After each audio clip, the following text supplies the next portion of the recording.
Hello, welcome to Around the NBA, the off-season edition, presented by the Ultimate Sports Show. I'm your host this evening, followed by my team right here, also Manny Medina. And guys, look at this. We have another person on our crew. Pleased to announce a newest addition to the Ultimate Sports Show. Steven, welcome to the show, man. We're here. Thank you. We're talking about free agency. It's the day one. A lot of stuff went on already. A lot of news just everywhere around the entire league, guys. I mean, let's start with you guys. What do you guys think so far? What was your biggest surprise? Biggest free agent so far? Biggest moves? Take it away, Manny. Well, basically, first I got to start with my boy Lonzo Ball. Congratulations to him for getting paid. Yes, you guys kind of saw my tweet where I kind of called out the Pelicans, and you guys are idiots for not bringing him back because he fits your team so well, and now you don't have a point guard. I mean, credit they did sign Devontae Graham in a sign and trade, but I just think Lonzo is a better playmaker, and he helps Zion and Ingram a lot better. But hats off to the Chicago Bulls. They had a great free agency. Also, we got to get into also that Caruso's not no longer with us. It's a sad day for Laker Nation. But I'm also very happy with the moves that we made, like the Lakers. I'm happy with the fact that we brought back Trevor Ariza. Yeah, I know, 12 years ago is kind of too late, but he can still shoot and he can still play defense.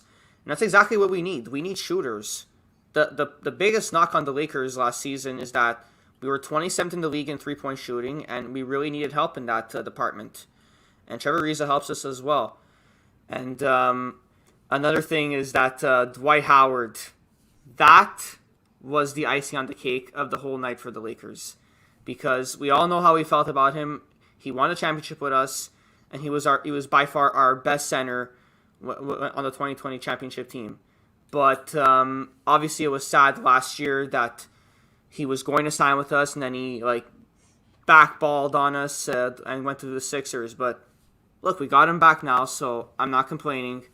I never had any ill thought towards Dwight.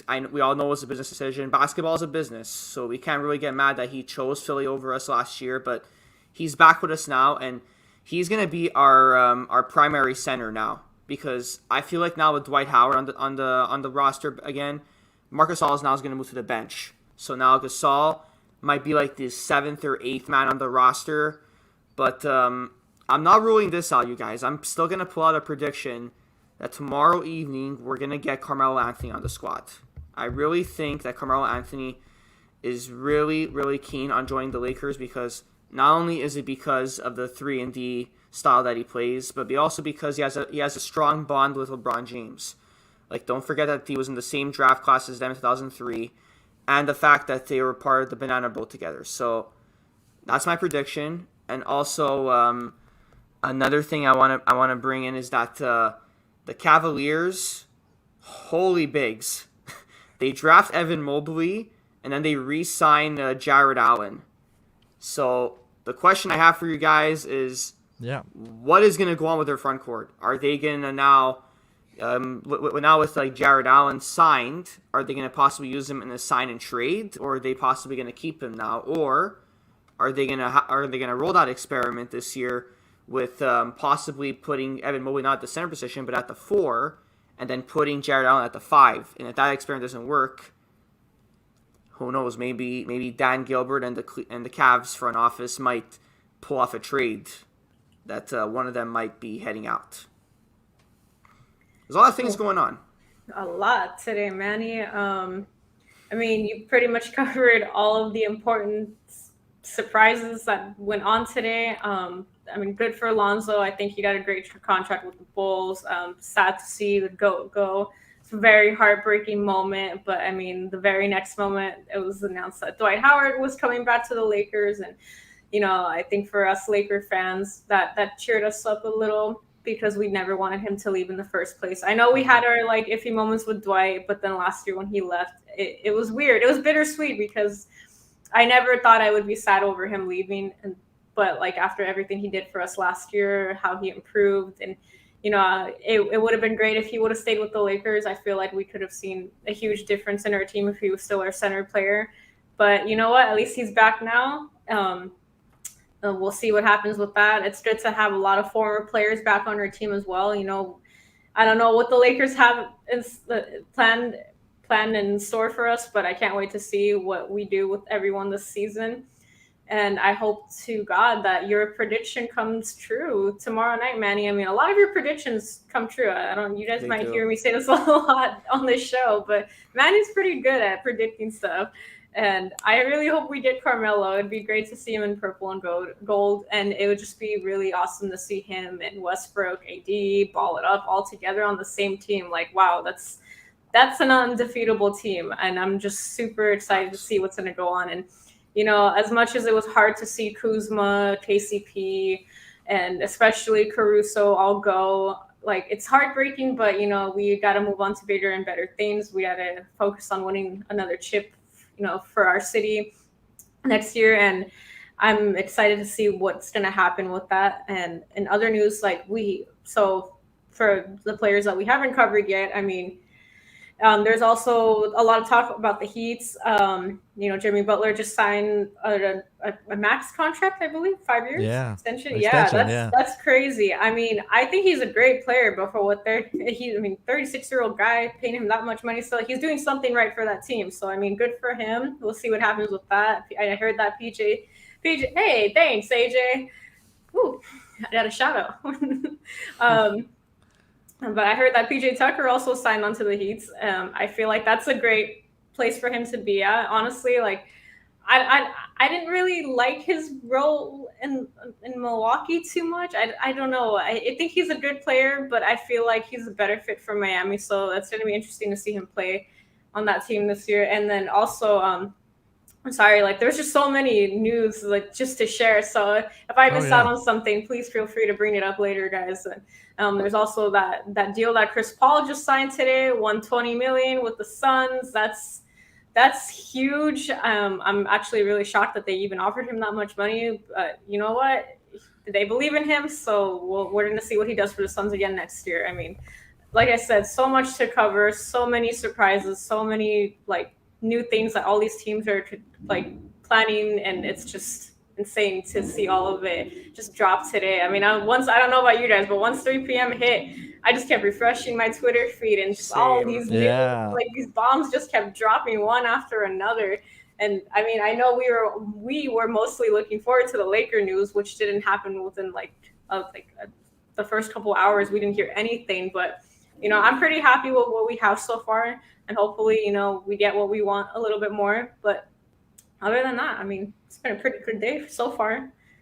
What do you think, Steven? Go ahead, Steven. Take it away. Yeah, I think the Lakers made a lot of good moves. I mean, obviously, I wish that we would have made more of a push to sign DeMar DeRozan. I mean, that's still a possibility if he wants to take a big pay cut.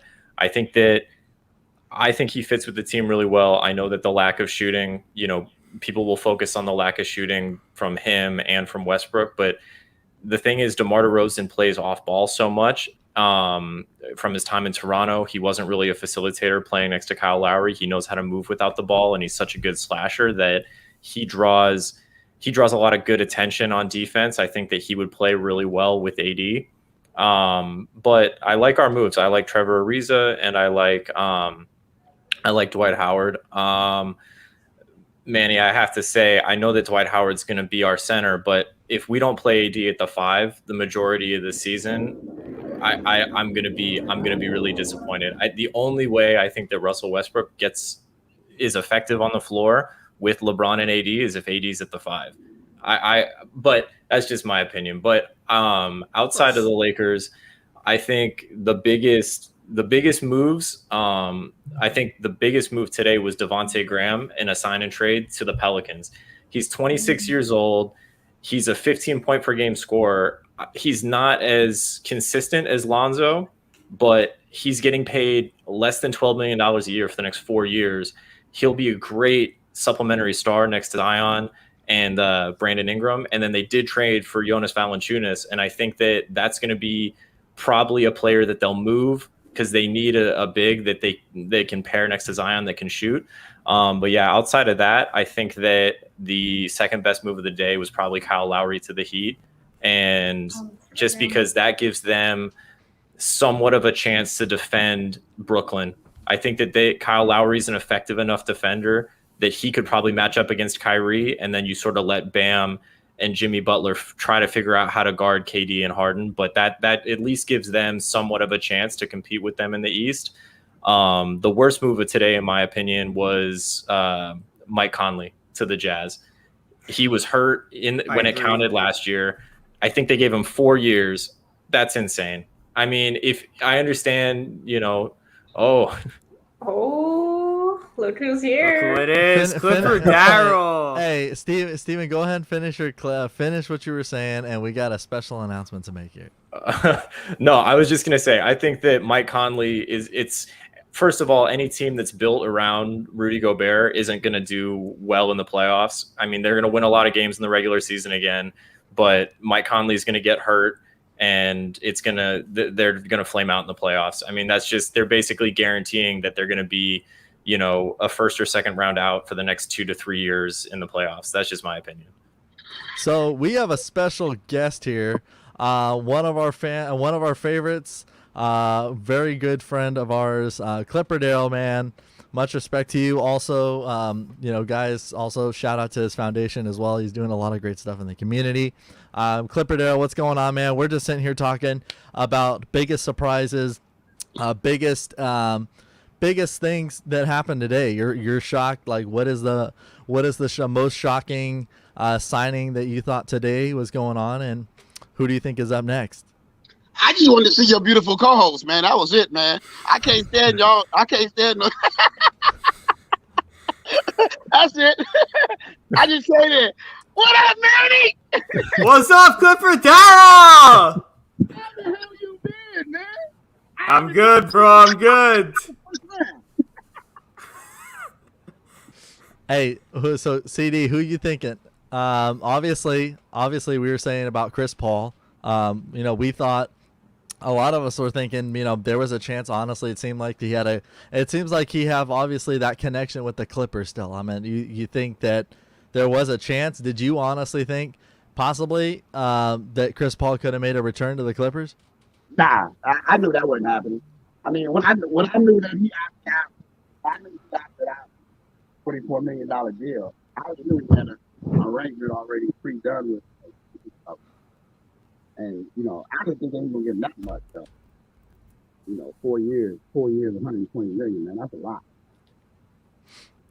Yeah, I was pretty surprised by it, guys. I mean, how about you? I mean, I kind of thought, I don't know, did you guys think that there was a chance, honestly, that he could have made a return to the Clippers? I thought so. I don't know. He seemed like it. I mean, he said it right in front of an interviewer that says, I have much love for this organization.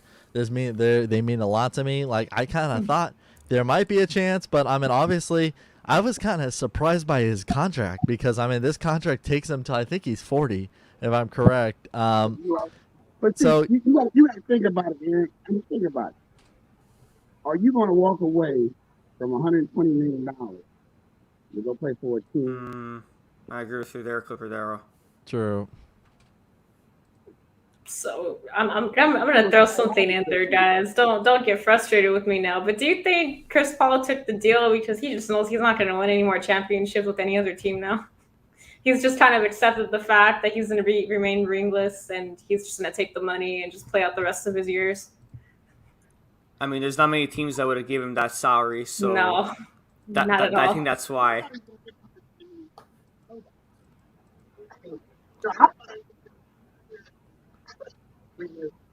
We're having some technical issues here in your CD, man.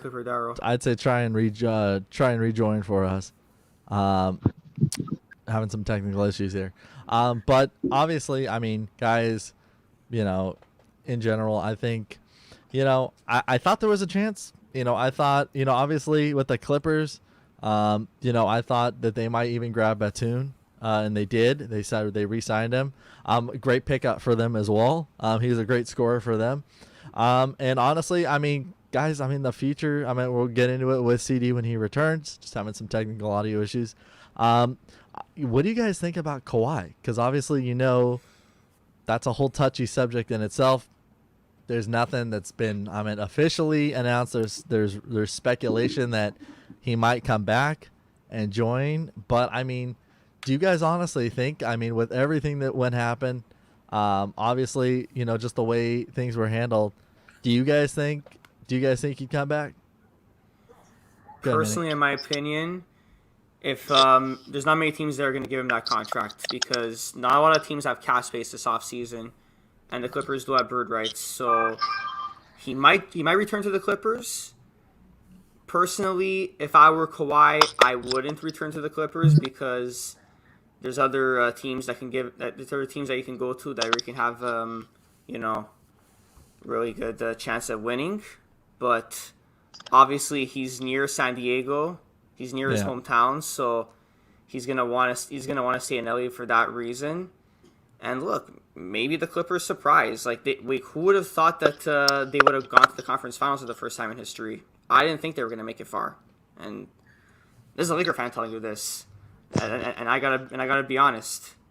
The Clippers really overachieved this year, and maybe they can get into the finals. We don't know. We can't predict the NBA. Yeah, I think if Kawhi is smart, he takes the money that the Clippers are going to give him. I don't care if the Mavericks throw out, you know, the Mavericks are going to be desperate. They're going to, you know, they'll probably offer him a huge contract. You know, there are going to be teams that are going to line up and give him a lot of money. But I think Kawhi he set a precedent for himself. I can't say that it's bad, but when he was in Toronto and he was load managing, practicing when he wanted to, and then they won a championship, he basically set that precedent of you can win a championship, you know, playing within his rules. And so the Clippers, when they signed him originally, they told him, hey, you can practice when you want to, you can, you know, go live in San Diego, we'll give you whatever you want. I don't know if he can go somewhere else. I mean, if he comes back next year or if he rehabs all year next year, it's going to be sort of a similar situation to KD 2 years ago, where if you sign him, you know, people are saying it's going to be a 1+1. It's going to be a long-term deal because he wants the security of being able to get paid after rehabbing all year next year. I just don't see him leaving the Clippers. They've given him such a good situation that wherever he goes, regardless of, you know, it's similar, you know, to Russell Westbrook. I don't think he really cares about what people's perception of him is. I think, though, the situation the Clippers have given him, it's too good to walk away from if I was him. Adina, what do you got? I'm a little different with my opinion here, guys, so forgive Go me. for it. But I mean, it does make sense for him to stay with the Clippers, but at the same time, I don't know. From what I saw last season, and especially in the playoff series, I don't know. I just feel like he's not happy on the Clippers, and I feel like he knows he's not going to win a championship with them at this point. I mean, this is the furthest that they. Hold on, Clipper Daryl. I know. You should say whatever you want after me, but hold on a second there. Kawhi's a great player, and great players want to win championships. And I'm not saying this because I'm a Laker fan. I think the Clippers did an amazing job this year, but I really feel like that championship window, it's just kind of gone for them right now, especially with Kawhi being out for the rest of the year. So I don't know. Who knows what's going to happen a year from now? Who knows what he's going to want, or where he's going to go, or where, you know, like, it's Kawhi Leonard. I feel like any team would be willing to work with him and whatever he wants. I mean, he's a star player, and I think that's all that matters at the end of the day. And I'm pretty sure anyone else would be willing to work with that as well. But right now it's a little bit different because he is injured, so who knows what's going to happen. But I wouldn't be surprised either if he left. He just didn't seem happy there. I feel like that team can work on if they got their chemistry right, I could see them winning a championship, but that's the only thing that's lacking in the Clippers team right now, in my opinion. Go ahead, Clipper Daryl. Go ahead, CD. Go ahead, drag me down. Hey, I need a new. Hey, you know, you always been my favorite. After the night, you're no longer my favorite anymore. Oh, that's totally fine. That's what a lot of men tell me these days. It's totally cool. Hey, I think your hand's covering your mic. I think your hand's covering your mic. Your microphone. Oh, There you okay. go. Oh, okay, I'm okay. Oh, I'm done now. There you go. I'm Now I done. hear you. No more Wow. compliments anymore now. No, but on the serious side though, Yeah. I mean, I see what she's saying, but you don't know. Nobody knows if is Kawhi happy. The chemistry was there. I just felt because when you seen Kawhi go down, every game after that, somebody else new stepped up and played. You had the Reggie Jackson, you had Terrence Mann, you had Paul George. Everybody did, Nicholas Batum. Though everybody stepped up when Kawhi went down. So I know he's a team player and I know he likes this team, but the money difference is no difference of like 6 or 7 million. He could sign a 4-year deal with somebody else for like 7 million less than what he do with the Clippers. I just feel he wants to be happy. And I just feel like people, in free agency, you want to feel wanted. It's just like when you're contracted up at work or whatever, you want to feel wanted. You want people to swoo you. And I think that's what free agency is all about. Some guys can do it. It's only a handful of guys that can do it. Kawhi, Kobe Bryant, LeBron James, James Harden. It's only a handful of guys, Kevin Durant, that's gonna pit that people that can hold up free agency. That's it. All valid points here. Were you guys shocked with just some of the other moves? I mean, like I thought honestly, with some of the moves, I think Kyle Lowry, that was kind of a shock. I knew, Manny, I know there's some stuff that obviously behind the scenes with Toronto and stuff and how they've handled their stuff out there. I was kind of shocked, but I think I think, Miami picking him up as well. I think that's a great fit for them. Mm-hmm. Oh, absolutely, it's a great fit. Especially that they were rumored to lose Goran Dragic. Well, yeah, technically they did lose Goran Dragic, but now we have another star to play right next to Jimmy Butler. Like, I'm not saying Bam Adebayo is not a star, because he is, but basically it's a veteran guy, like a guy that's in his 30s, that has been through championship experience, and that has been through so many playoff meltdowns in his career. So now with Jimmy Butler getting a big contract, he's been to the finals. Kyle Lowry has won a championship. That's a great duo. And also the fact that they have a nice center in Bam Adebayo, and keep in mind that in that sign and trade with Miami and Toronto, the Heat did not get rid of Tyler Hero, so that makes it even better. I like exactly, Medina. It's basically like the Lakers not getting rid of THT. It's a win-win. You kept your young star, and also, yes, I know it was an overpay for Duncan Robinson, aka what I call him on Twitter, Jimmy Neutron, because he does look like him.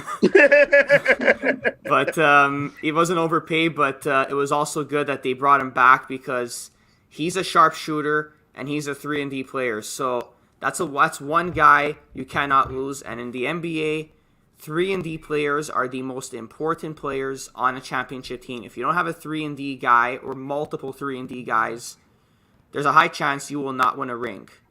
And the fact that Miami is looking to possibly go back to the NBA Finals or possibly go back to the conference finals, this is a good move for them, because we all know how upset their front office must have been to get to after making the finals in 2020, last year in 2021, for getting swept in the first round. I'm sure Pat Riley was shaking his head, face palming everywhere, that it was not good. And now, the fact that they made those moves, Miami is by far the biggest winners this offseason so far.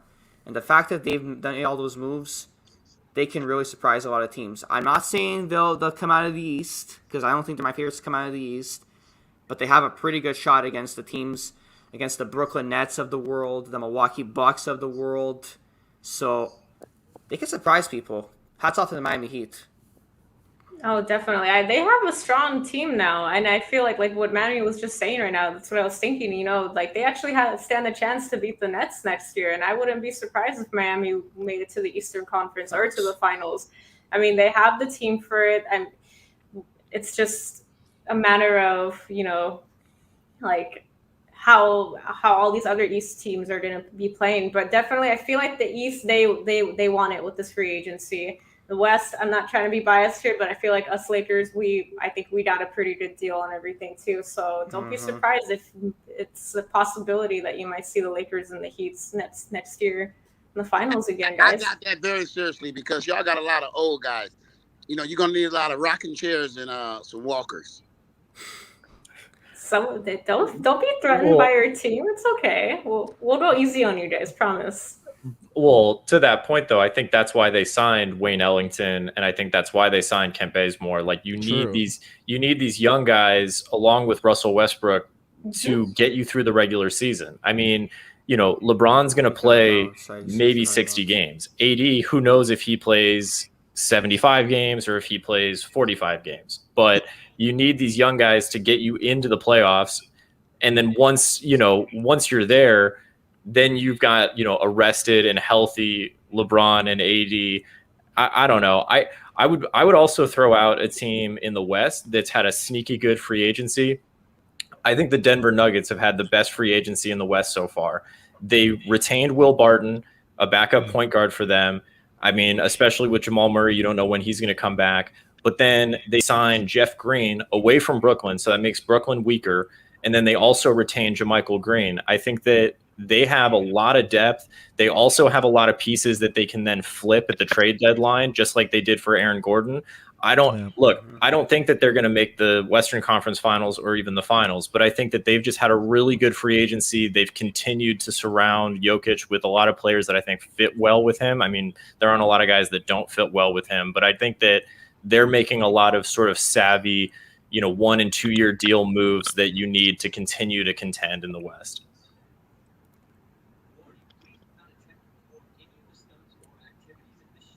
Go ahead, CD. What do you think? I mean, I see exactly what he's saying, but I just feel like I love when the Clippers are quiet.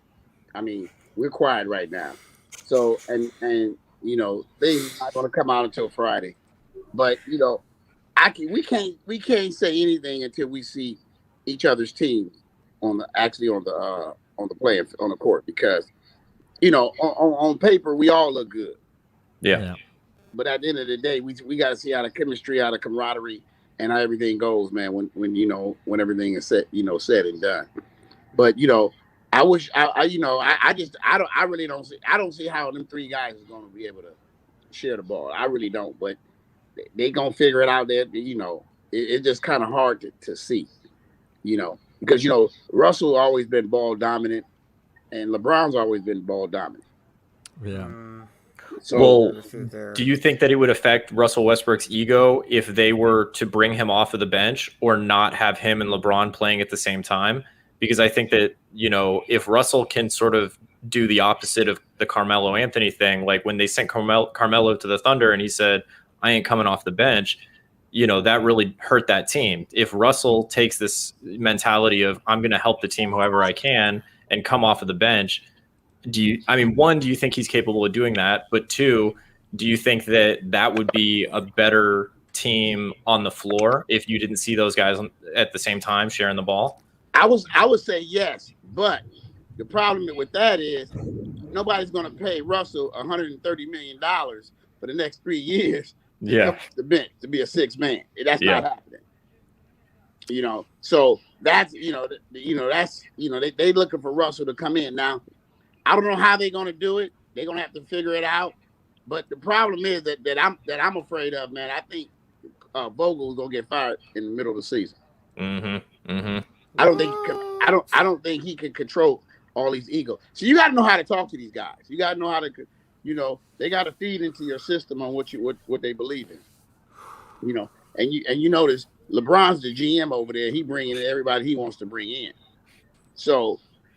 How do you coach that? I mean, there's really, when you've been in the league, because LeBron's been in the league for so long, playing in this will be his 19th season. I just feel like, I feel like now it's not just about like what LeBron honestly thinks. It's also about Davis, because I was also seeing the same thing, as Anthony Davis is obviously what they're looking at eventually when LeBron actually hangs it up. Nobody knows when he's going to retire. Nobody knows how things are going to go. But I just think that I think in some of these conversations and stuff, especially what I've been hearing, is LeBron is making sure Davis is involved in everything that they're doing because he wants to make sure that Davis has a team built already without him, or that's people that are gonna cruise into that role of starting with him and running these teams to keep the Lakers in championship contending for as long as they possibly can. Because obviously, nobody wants to see. I mean, at least for local Laker fans here, nobody wants to see a team deal with a 7-year drought ever again with a playoff series. But it's honestly kind of up in the air, I think. But let me ask you, Laker fans, a question though. Yeah. Can AD be a Batman? Yeah. Yeah. Yeah. Personally, in my opinion, if I have to say this, if I may, Yeah. I think in the 2020 playoffs, AD was the main Batman up until the finals. So absolutely, when LeBron starts to show a lot of regression, it's definitely going to be AD's team, and Russ might show that regression as well because even him, he's well up in his 30s. The Russ trade, basically, like, people want to understand why we did that is because we're in win now mode. We want to win a championship again. It's not just about winning one. Like, the Laker tradition is you want to win multiple championships. If you win one, nobody cares if you win one. We want to win. We want to win from 2000 2010, we won five championships. We want to do the same exact thing again. And that was the reason why we got Westbrook. It might hurt us in the long run, but in the short run, it makes perfect sense.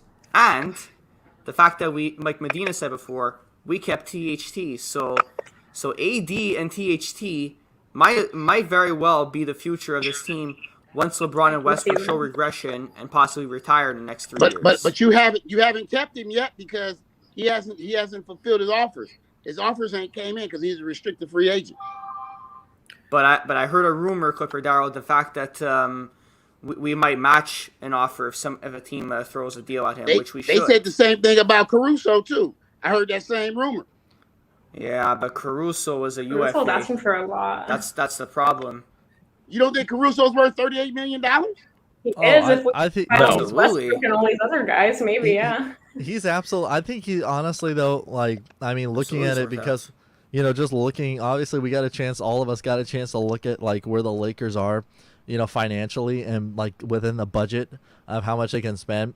When they traded for Westbrook, they took on $44 million and basically ate up the majority of their cap space. Plus, they're also paying for Luol Deng, who hasn't played a game, I think, in 5 years or 6 years. Thank you, Mitch. Thank you, Mitch Kupchak. But I think obviously the biggest thing right now that they can only do, which is unfortunate, is they're the team that can only offer the veterans minimum contracts, and that's unfortunate. They did it during their championship run.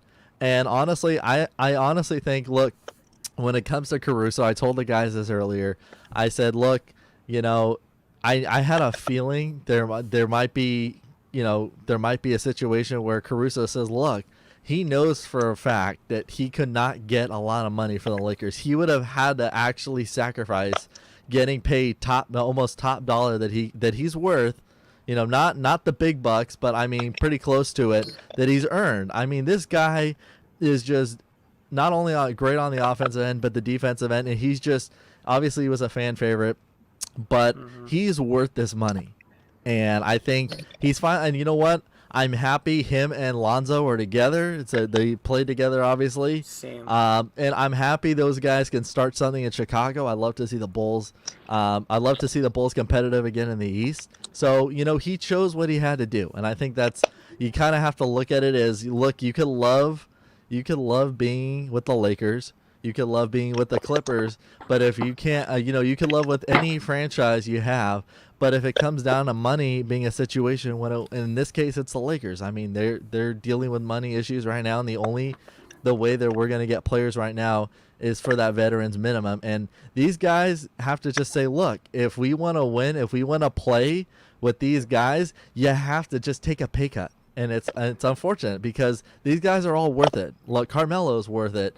I mean, obviously Caruso was worth it. But if you don't have the money, you got to look at your future. And if your future says, look, I have to leave this, obviously we know that obviously with Dwight, you can leave and then very much have a season where, things don't work out and possibly you can get traded. You just can't play. You have to play one season away from your old team, according to the CBA. So, obviously maybe there could be a sighting of Caruso in the future. You just don't know where that future takes, but I'm happy for him. I told everybody this earlier. I'm glad he's getting his money, and he's just he's one of the most respected Laker players that we've had in the last few years. Well, I would just say I would ask Clippers Zero this: do we have, looking at your contract situation, at least in the Clippers context? Yeah. Luke Kennard is getting paid, next year $12 million. So he's going to basically make $12 to $14 million for the next 4 years. And Reggie Jackson, he's a minimum guy. He's a free agent. Terrence Mann is a minimum guy. When you look at the playoff rotation, is Terrence Mann worth more than Luke Kennard? In my opinion, yes.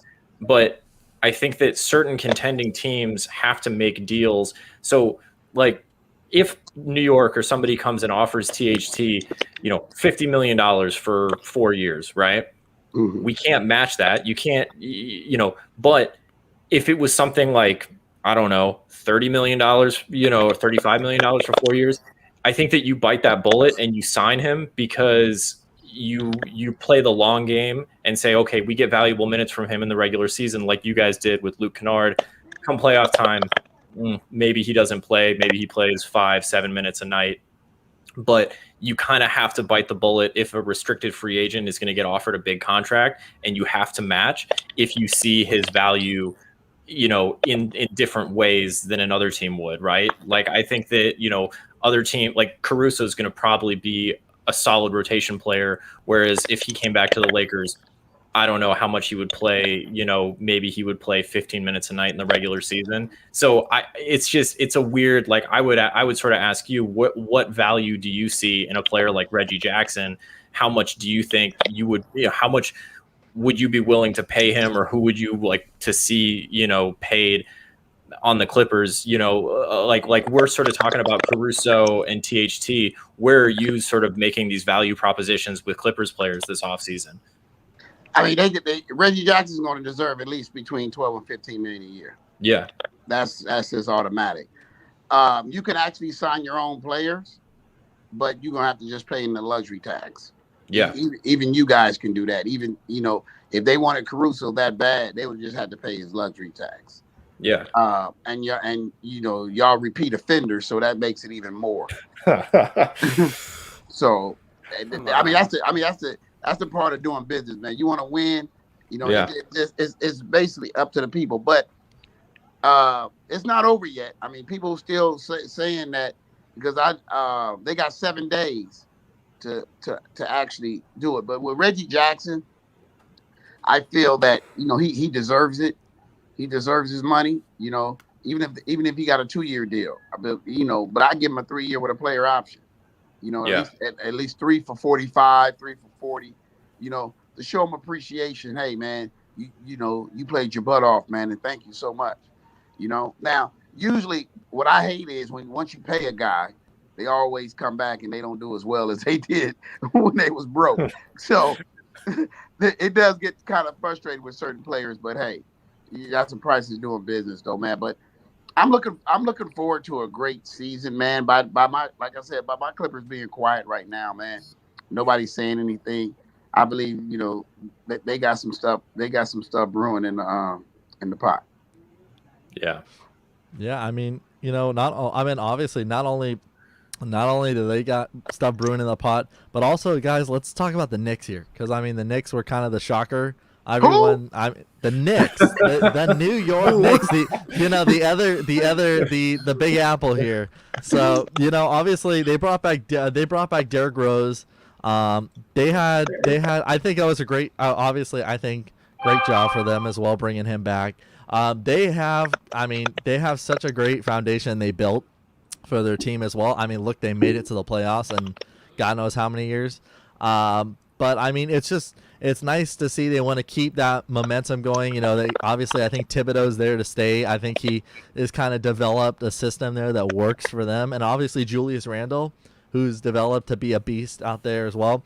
Do you guys think the Knicks are a little bit more aggressive, more in the free agency to stay irrelevant in the East? What do you guys think?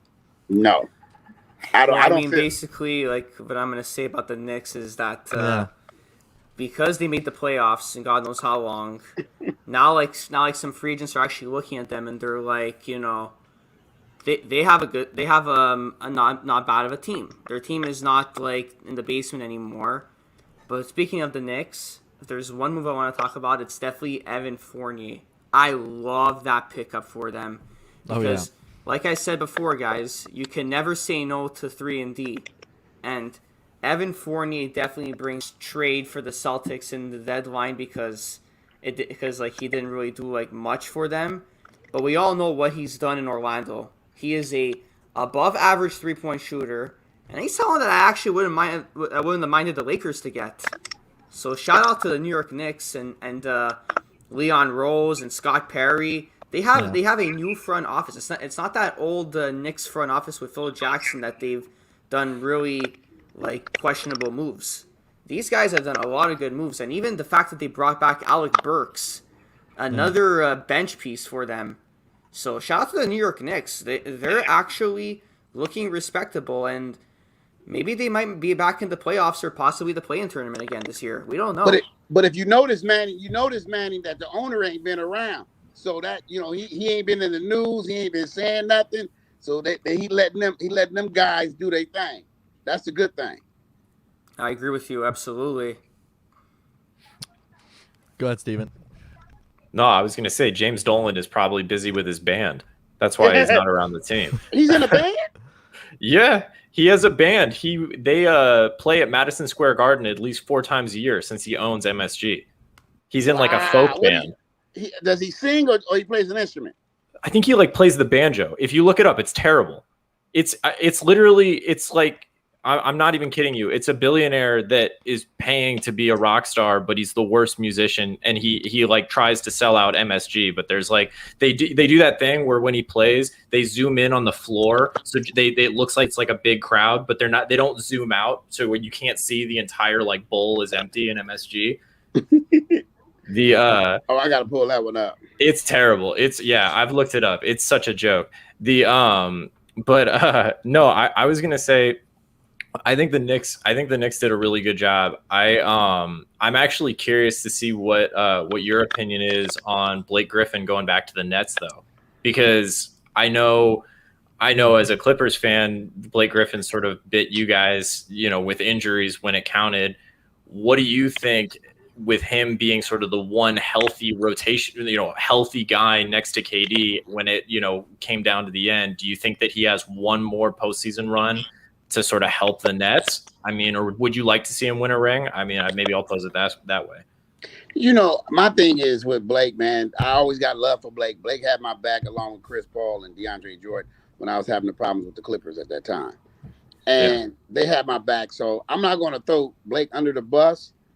But, when this became a business and when guys, once you realize that the NBA is a business, you just got to go with it, man. And you can't get in your feelings. Blake got it in his feelings with Steve Ballmer. You know what I'm saying? Just move on from it. He paid you your money. You went to Detroit. You should have balled out in Detroit, came back, and then went to the Brooklyn Nets or whatever. But I wish Blake all the best, man. And if he wins a ring, hey, more better for him, man. But I don't see Brooklyn. I don't see Brooklyn winning a ring. You know what I'm saying? I think it's too good because they have a lot of offense but no defense. So if all three of them guys are not on, what happens? Yeah. True. I mean, I said, with Brooklyn's situation, do you guys think, I just don't see Kyrie sticking around. I don't know. I don't see Kyrie sticking around.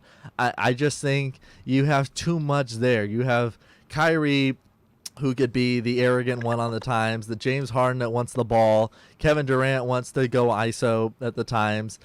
It's just I feel like there's too much trying to be a commander here on that team. That's your Big Eagle team right there, not the Lakers. I mean, it's true. I mean, Absolutely. they've been a lot of focus has been around Brooklyn because of how they've handled themselves. Obviously, when Kawhi just didn't play for, I forgot how long it was, a few weeks or so, that he just didn't play because of some personal reasons. And when, and I get it, if stuff's going on, but you can't have that reputation that says, okay, everything's going to be okay, everything's going to be fine, and then just play it off. Obviously they look bad. I mean, they look bad in the playoffs. They just didn't seem like they were all together. There was plays and just possessions that they just didn't seem like they were all together and all with it. And I think it also has to do, I don't think it has to do so much with Steve Nash, because I absolutely will give him credit. I mean, having talent like that on your team, I think the only thing that's going to hurt him and obviously hurt Brooklyn guys, like we just said, is defense. Their defense is terrible. They kind of ran the old, the Nash and D'Antoni system back in Phoenix from years ago. And, obviously their offense worked, but it's just, you have to be elite on your defensive end. And I feel like they didn't take advantage enough of DeAndre Jordan when they had him. I mean, DeAndre Jordan, obviously a terrific defender, terrific time that he had on the Clippers, made a difference on the defensive end. I just feel like they played small ball too much. And, I just want to see other players, presume that identity of saying, or I should say even coaches, just have that identity to say, look, if you want to win in this league, it's not, you can have all the offensive firepower you want, but if your defense is terrible, obviously like Brooklyn was in their case, you're not gonna get very far in the league. Absolutely, 100%. I agree with you there. We all know how bad Brooklyn's defense has been last season, and I even predicted that many times in the show last season, that I was like, people were saying Brooklyn, oh my God, they have a big three of Kyrie Irving, James Harden, and Kevin Durant. But I'm like, guys, they're not winning a championship. You can't. I've never in my life, out of 15 years watching the NBA, have seen a team win a championship without playing a lick of defense. And that is the reason why I said it. Exactly, Cooper Darrell. You already know. Like that's why they lost in the second round. Everybody was like, all my friends living here were all saying like, wow, like I didn't expect Brooklyn to go out. I thought they were gonna make the finals and possibly win it. I'm like, no, I told you guys they were not winning it. Especially when you have a freak of a scorer and defender like Giannis guarding them. We already knew when Giannis is on his game, baby Shaq as I like to call him, it's barbecue chicken for the rest of them. They're not gonna be able to stop him. Like even Kevin Durant was having a hard time with Giannis because he is so long, so versatile, and his defense is literally off the charts. And not only that, but Milwaukee is a way better defensive team than Brooklyn. There's a reason why they traded for Drew Holiday, because Drew Holiday is another, like I keep saying, guys, in this show, 3-and-D. Drew Holiday is a 3-and-D player. He can make shots and he can defend your best perimeter guy at the 3-point line. And then you have Chris Middleton, another guy who can play defense. PJ Tucker, another guy that can play defense. So people are saying that they're shocked that Brooklyn, with a big three team, could not win the championship and make the finals. Don't be shocked. If you can't play defense, you are not winning nothing. Nope, I completely agree with you there, Manny. You and I were both saying this last season. The Nets are not going to make it. They're not going to make it past either the first round or the second round, and that's exactly what happened. And I think I saw that more when they became a big three. Everyone was hyping them up, and everyone would automatic win for the Nets this year. But I feel like whenever a team like that comes together, they're not going to win their first year at least. They have a lot of courts to work out. And I'm not trying to put my team down, but I think we all saw that when the Laker bench kicked the Brooklyn Nets butt in that one game. Like, how does a team like that not be able to beat the Lakers when they had like 3 of their star players out that game? And that's where I really just saw like that lack of defense that the Nets just had last season. And there was no way they were going to win a championship this year. I kept saying that maybe this year they could, but with the way the free agency's been going and how everyone's been building up their teams, it's going to be a lot harder for the Nets to make it past the first round this year, in my opinion. I agree with you. Go ahead, Steven. Well, no, I'm just looking. I think Brooklyn's best defender, arguably, their two were Bruce Brown and Nicholas Claxton. And Bruce Brown is a free agent. So if they don't re-sign, they lost Jeff Green. If you don't bring back Bruce Brown, that basically means their defense is going to get worse. And at the end of the day, I wholeheartedly believe the only thing at this point that's going to motivate Kyrie, because I understand he's got a lot of things on his mind, but if LeBron starts kind of talking about him and their playing time together, I think that Kyrie's one of these guys that he talks about this whole peace and love thing, and he's burning sage in the locker rooms and stuff. But if LeBron was to come out and make him angry, I think that he would come out and have that first year he had after he got traded and went to the Celtics. I think that he's one of these guys that Kobe was sort of a huge influence on him. I think he really is motivated by negative energy, and when he's not getting any sort of hate, he's just he's floating around. And I really don't think that the James Harden and Kevin Durant thing, that's going to work. They're going to be a top 3 seed in the East. But, just because in the regular season you outscore people, whatever, when it comes to the playoffs, if you don't have Kyrie in sort of even any semblance of the right headspace, he's one of these guys that frustrates me. It's kind of similar to AD, honestly. I wish that all the time they were in attack mode. It's not something where they're naturally facilitators. So it's not like a LeBron thing where he's trying to get other players involved, and the frustration comes from him, you wanting him to just attack the basket because he's doing other things effectively on the court. When Kyrie is not just trying to score and attack, he's not in this right mental space, I just don't see that team going far. He's honestly, he doesn't need to wear a number. He needs to wear a question mark on his jersey, because you just don't know what you're going to get from him on a night out basis. He's such an enigma. It's crazy. It's true. Yeah, I agree ahead, with you 100% on that one. Because Kyrie needs to understand this is a business, and he don't treat it like one. It's like, well, I need a couple of days off for mental. I think everybody's using that mental health situation as an excuse.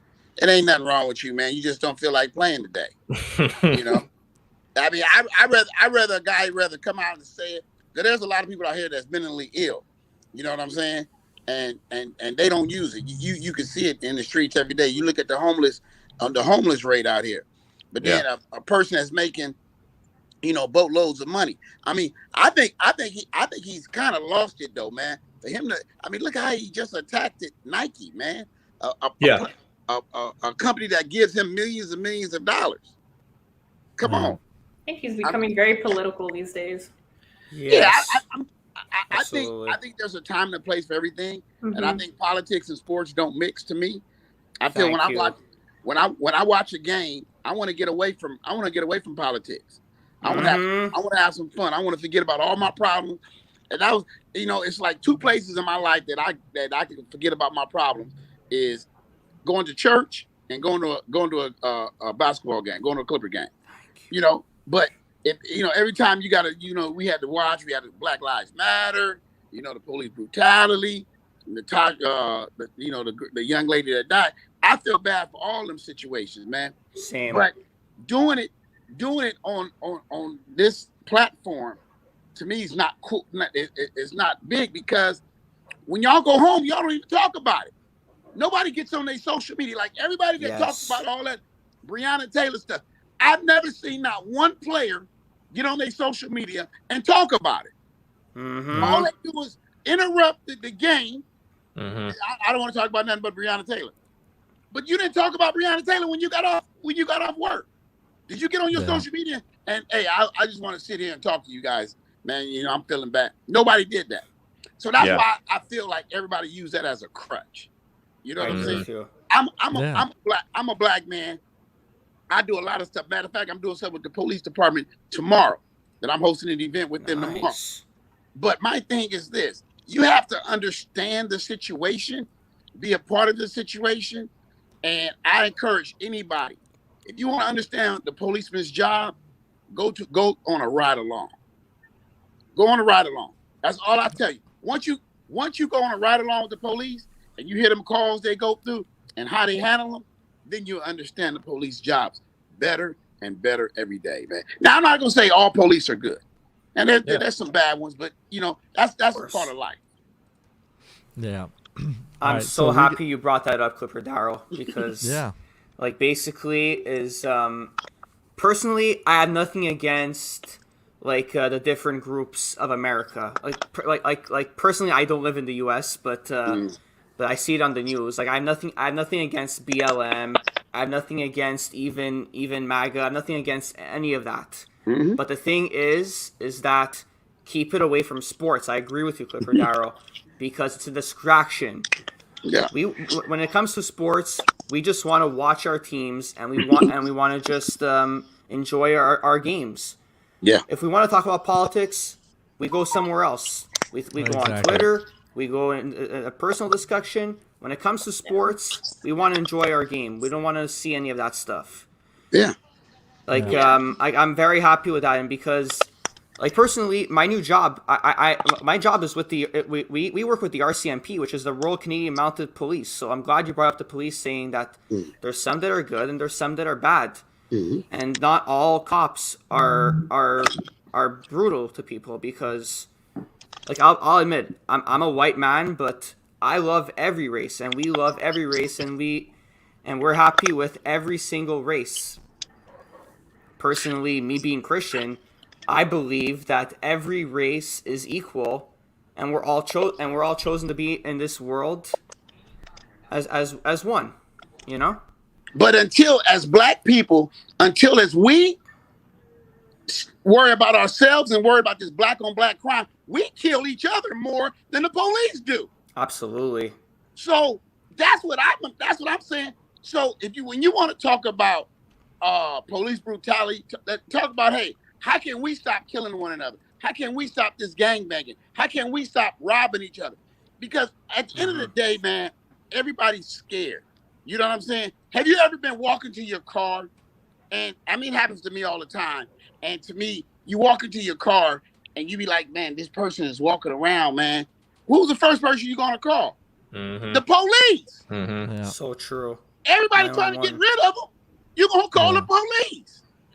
Well, and that's, you know, in my experience, like I used to manage a grocery store. And so it's like you see the public and you see, you know, I used to have to call the police if there was, you know, if somebody was coming in the store causing problems. And like you said, you know, you have this anecdotal evidence where, you know, you have these personal experiences with police officers that it gives you a unique perspective on, you know, what they have to do on a daily basis and how difficult their job is. But I think that just sort of to try to bring it back to basketball, like you were saying, I think it's a huge cop out for a lot of these players. It gives them an out because, you know, you get these guys where, you know, I understand some of them don't want to talk to the media, fine.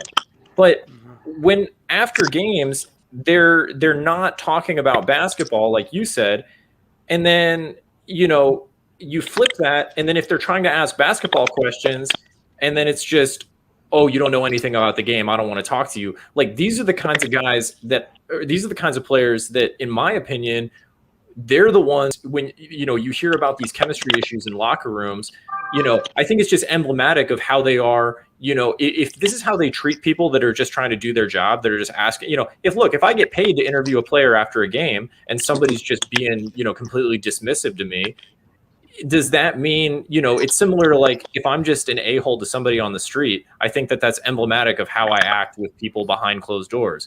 And so I think that a lot of these players that are rude and dismissive or being evasive with questions after games, these are the kinds of guys that are causing chemistry problems on their teams. And so I think that breaking news, Trey, what's going on? Trae Young just signed $207 million dollar extension. Hey, Damn. Hey, Hours look at that. ago. We just broke. What a better subject to get into right there. I mean, Oh, guys, I'm happy for him. guys, extensions right there are great. Obviously, I was even gonna mention. Obviously Atlanta and Shea Milwaukee. Alexander, 172, 5-year extension. 172. Yeah. Ooh, So, shout out to Canada. Shea Gilgeous-Alexander. hey, all the deals are going down right now. What do you expect, right? Of course, right? At 9 o'clock, 9 o'clock on the West. Guys, before we wrap it up, let's get into. Obviously, we got to talk about Atlanta. Why Trae Young already just got a Hey, I deal. didn't mean to cut you off, man. I'm sorry about that. no, You're good. Obviously Trae Young and the Atlanta Hawks and Milwaukee guys. I mean, what do you guys think for their expectations for their team? Do you guys think obviously Lou Williams, Sweet Lou, is gonna be he's a free agent? Do you guys think? Obviously, I thought he was a great fit. He's you re-signing guys- with the Clippers. well, of course you'd want that. I mean, Or the we all Lakers. know. Yeah. Or the Lakers too. I mean, he was a Laker first. Hey, So come on now. Yeah, hey. hey, so We had a- I mean, I would love him back on the Lakers, though. I just think I don't know. I think what Atlanta has, I think they just need one more person like that one person either on the defensive end, the offensive end. I agree. I just feel like they'll actually make a difference there because I mean they excuse my French here, but they played their asses off in the playoffs. I mean they seriously did. balled out, and I mean Trae Young just gave it his all. Obviously he was playing hurt. What do you guys think about Atlanta this year? Do you think obviously with Lou Williams, obviously I'm assuming that he'll probably get a big offer from them as well. Who else do you guys think they need to make a difference? And then we'll get into Milwaukee here and wrap it up.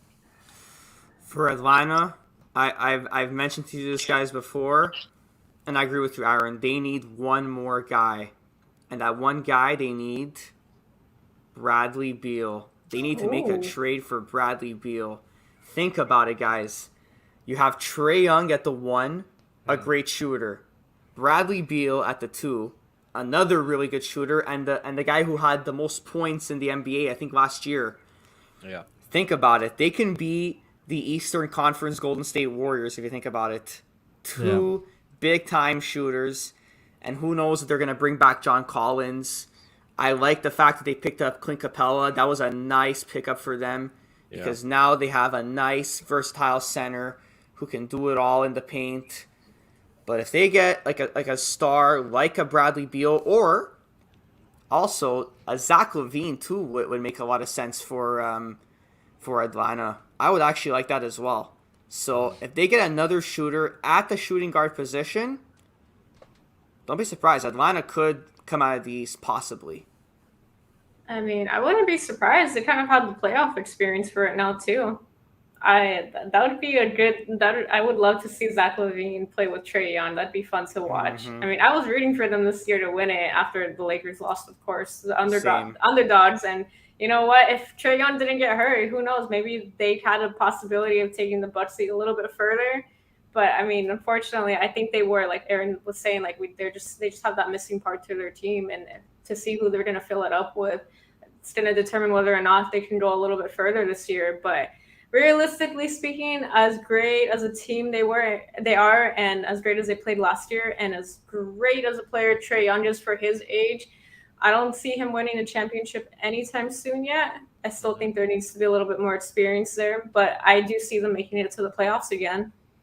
Yeah. Just my opinion. I don't know where John Collins is going to go. He's not coming back to the team. I mean, he's going to garner, somebody's going to pay him a lot of money, and it shouldn't be the Hawks because they have Clint Capella under contract through the 2022-23 season. So I really think that the way that they play, I know that John Collins can space the floor, but if you're going to try to do some sort of sign and trade, I don't know if they can do John Collins and like Lou Williams for a Bradley Beal unless he's like really asking out of, of Washington now that Russell Westbrook's gone. I think that what would be interesting to me is if they were to do some sort of sign and trade with John Collins and possibly like a Danilo Gallinari and Lou Williams for Ben Simmons, because I think that as you see like Ben Simmons' value sort of tanking because their asking price is so high that the more that they keep getting rejected, I would like to see sort of them try to replicate what Draymond Green and Steph Curry have with Ben Simmons. That would be interesting to me. But like Medina, you were saying, I just don't see them winning a championship, even if they made some sort of deal where they get a Bradley Beal or a Ben Simmons, or even like the craziest thing to me would be if they were to get some sort of wing player, like you said, if they got a couple more 3-and-D wing players. They're a middle of the pack, in the Eastern Conference, for I'd say the next 5 years. And at that point, you're not getting enough quality draft picks with that position that they're not able to make the moves that they need to take that next step. So I think that they're kind of in this position where they have to make a splash now because they're going to get stuck in sort of that middle ground in the NBA.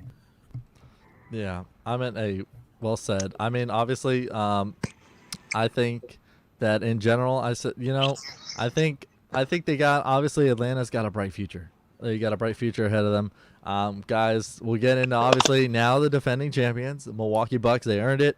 What do you guys think? What do you guys think for them for free agency? Obviously, it looks like, all signs are going to point to them running it back their team again. What do you guys think? They add anybody else? Obviously we know Giannis played out of his mind. Had absolutely just dominated in the finals, which is exceptional performances that he did. What do you guys think? What's your expectations for free agency for the Bucks? Personally, in my opinion, they just need to run it back. They have a good enough team to possibly win a championship once again. Like I know I keep talking about the 3-and-D guys, but the fact that they have Chris Middleton and Drew Holiday. That's what complements Giannis so well. And then the fact that they also brought back Bobby Portis, he was another great addition to them. And he was such a key member to their championship run as well. Obviously, I believe they might have lost Sterling Brown, but I guess it's like no big deal for them. But personally, in my opinion, just run it back because they have a great shot. And in my opinion, I have them coming out of the East again this year. I think they have a good enough team to do it again. I can see them making it to the Eastern Conference Final again. They have the team for it, and Giannis is definitely one of the best players in the NBA right now. Defensively, offensively, Giannis is the guy. But do I see them winning another championship with the way all these other teams are building up right now? Realistically speaking, no. I think this was their chance to win it this year. They took that opportunity. They beasted it. Giannis did amazing. He showed what he was capable of doing for his team and getting them to a championship. But I just don't see that happening again this year for them, realistically speaking. They have the team. They're strong. They have some great players. But I don't see them winning a championship again this year, in my opinion. Honestly, I think the two things that come to mind for me, Dante DiVincenzo getting hurt was kind of a blessing in disguise for them because now they're going to be able to assign him to an extension a lot cheaper than they would have if he had been playing in the finals. He's really a valuable player because he can, he's, what is he, a 6'9" guard basically. And so he's got that versatility that, pairs him really well with Giannis. I think that it's weird because we were just talking about Atlanta. Maybe if they wanted to offer up like Brook Lopez and, maybe do like a sign and trade for Dante DiVincenzo for John Collins, that might work because for some reason it's a lot like AD. For some reason, Giannis doesn't want to play the 5 year round, which, okay, fine. You don't want to bang down low for 82 games plus the playoffs. So they need a center to get them through the regular season. And I don't know if Brook Lopez and Bobby Portis are those guys, but I think that's really the only area that they need to address on their team because I think that their backcourt is pretty set. So, to me, I think that, like you said, just run it back. You won a championship. Just, sort of trim around the edges. You know, they lost PJ Tucker, but that's it. They're pretty much set for a deep run into the playoffs next year, in my opinion. Honestly, I don't see them coming back. They're going to get knocked out the first and second round. Wow. I think it was a fluke for them to be there anyway. A lot of teams was hurt, especially like Atlanta. Atlanta should have been right there. So I just feel like they're going to be knocked out the first and the second round next year. I don't see them nowhere near repeating. Yeah, I agree. That's the beauty. That's the beauty of the NBA. You know, it's just everything's up in the air right now, and we'll see. Also, you know, guys, free agency is just beginning, so you know that means that we got more to talk about. So we'll leave the rest. We'll be back talking free agency and see where things are on Saturday. Probably same time Saturday. Also, as a note, the lower salaried free agents so far that are announced is Carmelo, Josh Reddick, Lou Williams, Danny Green, Patty Mills, and Rudy Gay. So that's, you know, what happens with all those guys. I mean, what happens? How do things look? We will definitely find out. But that is going to do it for us for Around the NBA Offseason Edition, the free agency special for Manny Medina and Steven, and also Clipperdale. Shout out to Clipperdale as always. Thanks for joining us. We appreciate the love. That's going to do it for us, guys, and we'll talk to you on Saturday. Take it easy, guys. See ya. Peace.